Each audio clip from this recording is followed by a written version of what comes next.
लोकतंत्र यानी लोगों का शासन। पर क्या भारत जैसे दुनिया के सबसे बड़े लोकतांत्रिक देश में वाकई लोगों का शासन है? लोगों की शासन में भागीदारी केवल 5 सालों में एक बार वोट डालने तक ही सीमित है। जनता के नुमाइंदे जनता के नाम पर सरकार तो चलाते हैं, लेकिन जनता जनार्दन की न तो सरकारी कामकाज में भागीदारी है और न कुछ कहने जानने का हक। क्या यही लोकतंत्र है? जो जो लोग टैक्स देते हैं हाथ खड़े करें। कौन कौन टैक्स देता है यहाँ पे? बहने, भाई, बुजुर्ग, बच्चे, सारे देते हैं टैक्स। किसी ने भी टैक्स दिया? कोई 1 2 3 4 5 6 7 8 इतने सारे लोगों में बस 8 लोग टैक्स देते हैं? झूठ, बिल्कुल झूठ। आप सारे लोग टैक्स देते हो, आपको पता ही नहीं आप टैक्स देते हो। इस देश का गरीब से गरीब आदमी भी टैक्स देता है। जो एक हमारे देश का भिखारी है, वो भिखारी भी टैक्स देता है। देश का हर नागरिक जाने अनजाने टैक्स के रूप में न जाने कितना पैसा देता है। एक बच्चा पैदा होता है, उसको जो सबसे पहला इंजेक्शन लगता है उस पर भी टैक्स होता है, और जब आदमी मर रहा होता है उसको जो आखिरी दवा दी जाती है, मरते मरते बेचारे को इंजेक्शन जो लगता है उस पर भी टैक्स होता है। पैदा होने से लेके मरने तक आदमी सरकार को पैसे देता रहता है, टैक्स देते रहता है। उस टैक्स का मालिक कौन है? सरकारी अफसर है कि हम हैं? हम हैं इस टैक्स के मालिक। किसी को शक है इस बात पे? हम हैं इस टैक्स के मालिक। और जो सरकारी अफसर है वो तो हमारे नौकर है, क्योंकि उस टैक्स से उनको तनख्वाह मिलती है, हमारे पैसे से उनको तनख्वाह मिलती है। तो सरकारी अफसर हमारे और मंत्री सारे हमारे, हम मालिक हैं और वो लोग नौकर हैं। इस देश का मालिक कौन है? लेकिन मालिक और नौकर के इस रिश्ते में पिछले 50 सालों से आज तक मालिक ने नौकर से हिसाब ही नहीं लिया। उसे मालूम ही नहीं कि पाई पाई जोड़कर जमा की गई उसकी पूंजी कहां और कैसे खर्च होती है। वो तो ये भी नहीं जानता कि अपना हिसाब मांगे तो कैसे मांगे। जनता जाती तो अफसर उन्हें धक्का देते, एक तो पैसा लेते और दूसरे ललकारे खाने पड़ते हैं जनता को। सूचनाओं और जानकारियों का न होना ही लोगों की इस दुर्दशा का कारण है। 2 अक्टूबर 2001 दिल्ली सरकार ने आम नागरिकों को सूचना का अधिकार दे दिया, लेकिन जनता तो ये भी नहीं जानती कि उनकी बस्ती की दुर्दशा का सूचना के अधिकार से क्या लेना देना। जनता को यह बताने का बीड़ा उठाया परिवर्तन ने। पूर्वी दिल्ली की 2 पुनर्वास बस्तियों सुंदर नगरी और नई सीमापुरी में पिछले 2 सालों में दिल्ली नगर निगम द्वारा विकास कार्यों पर किए गए खर्च का हिसाब मांगा गया। अरे ये भूखे नंगे कराते रोज ही दंगे, देश का लूट पैसा गधे से हो गए भैंसा, पता गए टेलीफोन सुनी ना डायल टोन, तहलका.com यही है इनका काम। हवाला परिवर्तन के कार्यकर्ता हिसाब लेकर जनता के बीच गए और उन्हें बताया कि उनके क्षेत्र के विकास के नाम पर कागजों में कहां और कितना खर्च हो चुका है। साथियों, आपके ब्लॉक में, आपकी गली में पिछले 2 सालों में जितना भी सरकार की ओर से कामकाज कराया गया है, कितना पैसा लगना था, कितना हकीकतन खर्च किया गया, कितना खा लिया गया और दबा दिया गया, इसके 2 साल के पिछले सरकारी कामकाज के हिसाब किताब के बारे में, आपकी गली के बारे में, आपके पैसे के बारे में बातचीत करनी है। केवल 10 मिनट के लिए पार्क के कोने कमरे में इकट्ठा हो रहे हैं। आप लोग का केवल 10 मिनट का वक्त जाया करेंगे। लाल किले की कहानी पर आपसे बातचीत नहीं करनी, ये आपके अपने पैसे का हिसाब किताब है, आपकी गली में हुए काम का हिसाब किताब है। 10 मिनट का समय जरूर दें। हिसाब किताब की गूढ़ बातें लोगों की समझ से परे थी, लेकिन ढोलक और मजीरे लेकर हिसाब बताने के इस अनोखे तरीके ने लोगों को खींचा।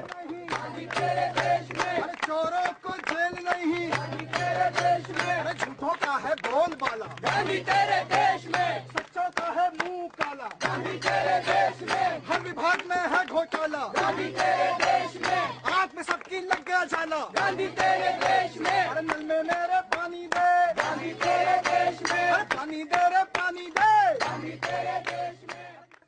अब परिवर्तन ने लोगों को समझाया कि कि कागजों में कहां क्या लिखा है।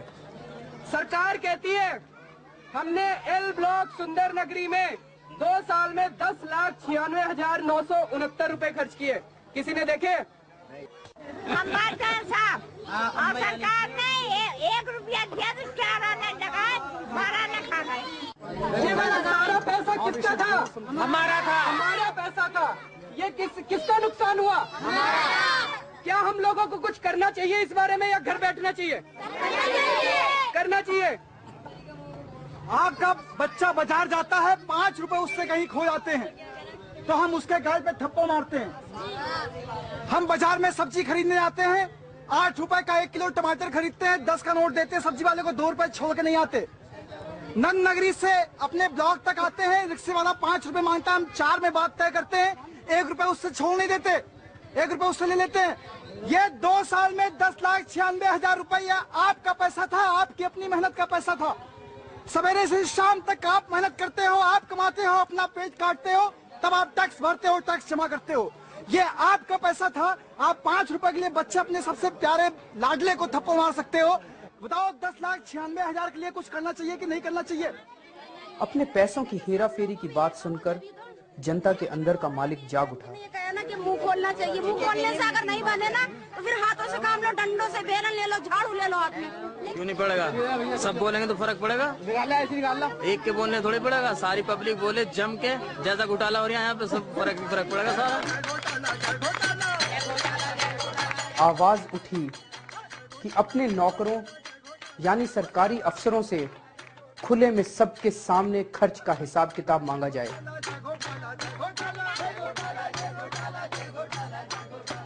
फैसला लिया गया कि 14 दिसंबर 2002 को जनता सुनवाई करेगी। भ्रष्टाचार की, पार्क और गलियां खाने वालों की, नाली और नलके खाने वालों की, लेबोरेटरी ब्लॉक खाने वालों की, चारा और यूरिया खाने वालों की, सीमेंट और कंक्रीट खाने वालों की, नालियों की जाली और पार्क की ग्रिल खाने वालों की। जय जय भ्रष्टाचार।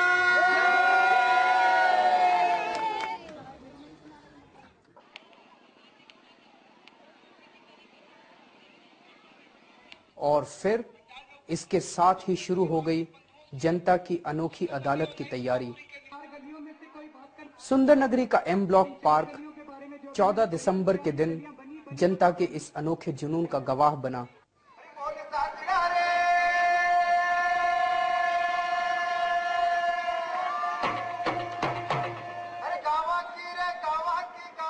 राजस्थान के गांवों में जनसुनवाई कर चुके मजदूर किसान शक्ति संगठन के कई कार्यकर्ताओं ने इस पूरी प्रक्रिया में सक्रिय रूप से भाग लिया।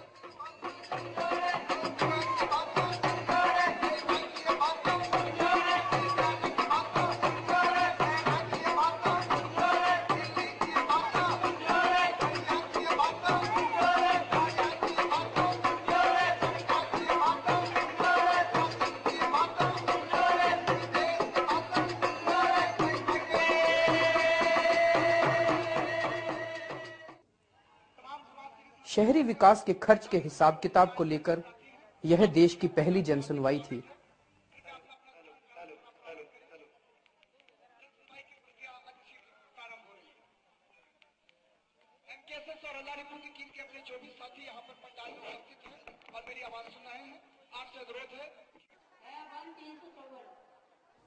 इस जनसुनवाई में 1000 से भी ज्यादा लोग इकट्ठे हुए। इनमें स्थानीय नागरिक, पत्रकार, समाज के गणमान्य लोग और कई दूसरे सामाजिक संगठनों के कार्यकर्ता मौजूद थे। साथ ही स्थानीय अधिकारी, एमएलए और पार्षद भी शामिल हुए। उच्चतम न्यायालय के पूर्व न्यायाधीश जस्टिस पी.बी. सावंत की अगुवाई में एक पैनल बना, जिसके संचालन में यह जनसुनवाई हुई।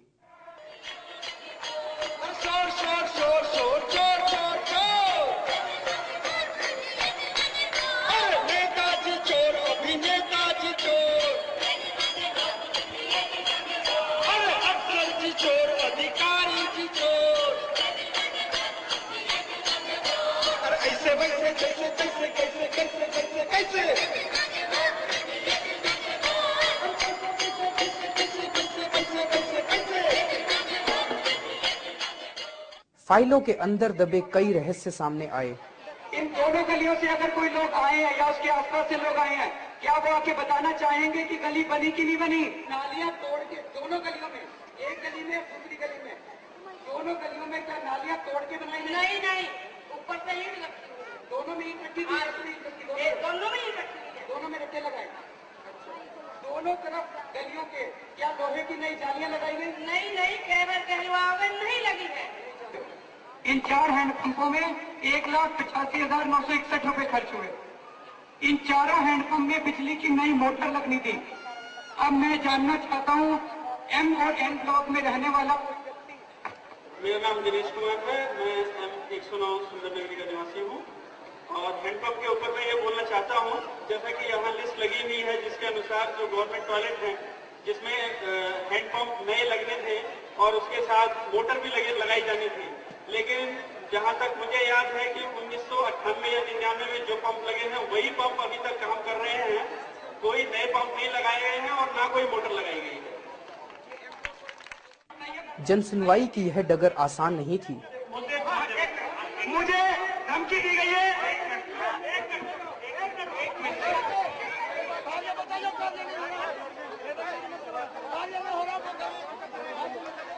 व्यक्तिगत स्वार्थों और राजनीतिक महत्वाकांक्षाओं वाले कुछ लोगों को यह हजम नहीं हुआ।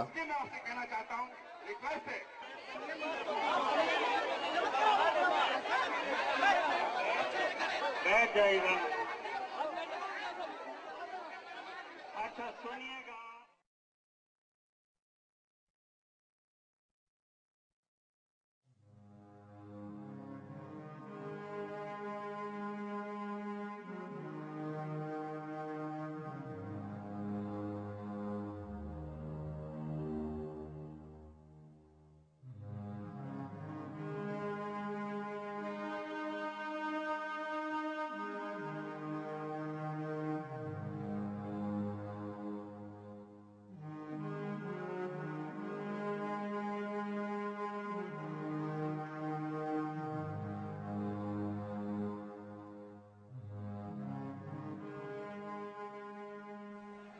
और इस तरह दिल्ली की एक बस्ती ने साबित कर दिया कि लोकतंत्र में असली मालिक जनता ही होती है।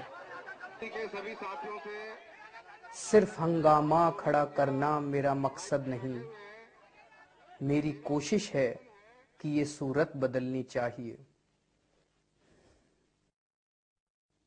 पर सवाल अभी बाकी है, सूरत बदले तो कैसे? एक बस्ती, एक गली, एक जिले में कोई एक जनसुनवाई पूरे देश की सूरत नहीं बदल सकती। हर गली, हर मोहल्ले को सरकार से हिसाब मांगना होगा। हो गई है पीर पर्वत सी पिघलनी चाहिए, इस हिमालय से कोई गंगा निकलनी चाहिए।